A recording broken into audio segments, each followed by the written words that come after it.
Salut YouTube, c'est Ultimate Shining. Aujourd'hui, comme promis, on se retrouve pour l'ouverture de 5 boosters. L'Arsenal Mystérieux 7, le Chevalier des Étoiles. On va ouvrir le premier booster, pardon. Alors, dans cette édition, on va trouver quoi? On va trouver du Colonie du Mal, du Constellar, un peu de Gusto. Je crois que ce sera tout. Alors, premier booster. Alors, Appel de Fer, hein, en secret rare. Bon, je vous laisse lire les noms, hein. Ah, ça c'est pas mal. Héliotrope, Colonie du Mal, ça c'est pratique, ça se joue avec Rabbit. Alors, un autre Colonie du Mal, encore un, et encore un. Hop, tiens, c'était full Colonie du Mal dans ce booster. On passe au deuxième.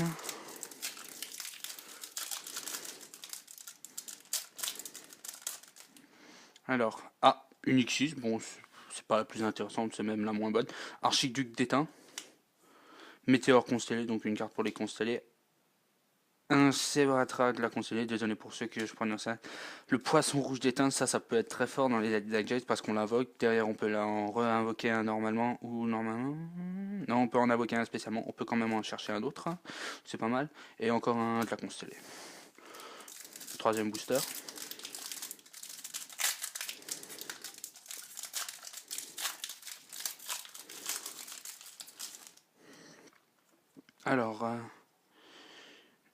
Alors, une carte infestation. Donc, les infestations, ça doit être assez fort. Donc, aujourd'hui, on va lire les faits ensemble. Alors, ce tour, tous les monstres colonies, donc colonie du mal, colonie de chrome, face recto que vous contrôlez actuellement ne sont pas assez affectés par les effets d'autres MP. Ouais, magie rapide, c'est nickel.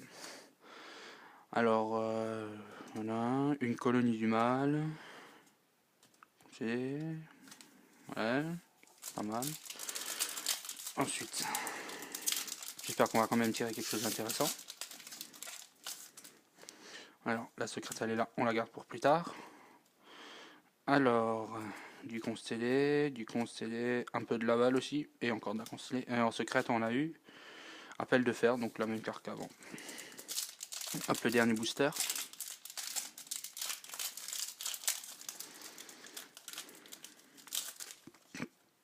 La secrète est là.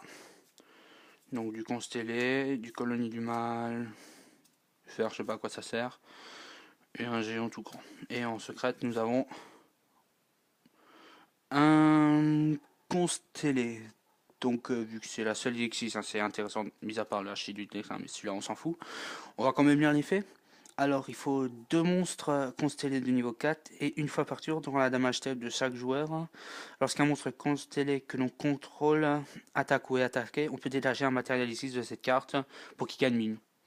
Ouais, pas mal, on l'a sur le terrain, il y a un monstre à 3000 en face, on l'attaque, damage step, on détache. C'est nickel quoi. Voilà. Donc ouais, c'est une édition qui peut être prometteuse, donc notamment avec les colonies du mal. L'archétype constellé qui va peut-être faire quelque chose, on ne sait pas encore, hein. Mais les colonies d'âme, je suis sûr que ça a plein son tournoi, ça a leur place dans le méta. Surtout cette carte, ça va être très très fort. Et Ophion aussi, qui est super génial. Voilà, donc c'était Ultimate Shining. Ah, encore une chose, donc vous avez vu que y a le nouveau tapis de la dernière édition qui est sorti.